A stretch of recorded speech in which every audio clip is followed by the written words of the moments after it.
નમસ્કાર દર્શક મિત્રો, આપ જોઈ રહ્યા છો અરવલ્લી ન્યૂઝ।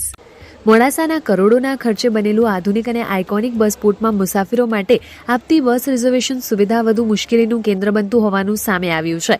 કાગળ પર રિઝર્વેશનની સુવિધા શરૂ હોવાના દાવા કરવામાં આવ્યા છે, પરંતુ હકીકતમાં મુસાફરોને સમયસર સેવા ન મળતા ભારે રોષ ફાટી નીકળ્યો હતો।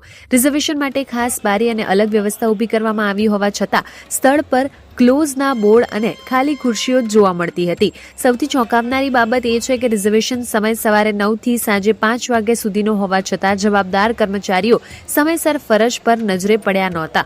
મુસાફિર એક બારી પરથી બીજી બારી સુધી ધક્કા ખાતા રહ્યા, પરંતુ કોઈ ચોક્કસ જવાબ કે માર્ગદર્શન મળ્યું નહીં। બસ પોર્ટમાં ઉભેલા મુસાફિરોમાં એવો સવાલ ઉઠ્યો કે જ્યારે મુસાફરીની સુવિધા માટે રિઝર્વેશન વ્યવસ્થા ઊભી કરવામાં આવી છે, તો પછી સમય દરમિયાન સેવા કેમ બંધ?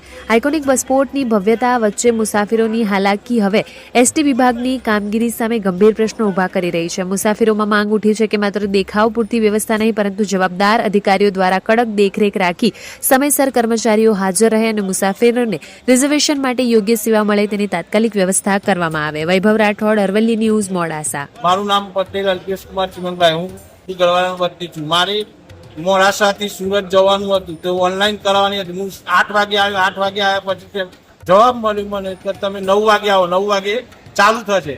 પણ અત્યારે કેટલા 10:30 પૂરા 10 વાગવા આવ્યા તો કોઈ કર્મચારી આવ્યો નથી। તો મારે અત્યારે આગળ જવું હોય તો કઈ રીતે જવાનું? આ રિઝર્વેશનમાં મોટો બોર્ડ મારવામાં આવશે। આ બોર્ડ મારીને શું વેલ્યુ લેવાનું? કોઈ પબ્લિકની તો કોઈ વેલ્યુ રહેતી નથી, તો આ બોર્ડ મારવામાં શું કરવા આવશે? બોર્ડ મારવા જ ના જોઈએ ને।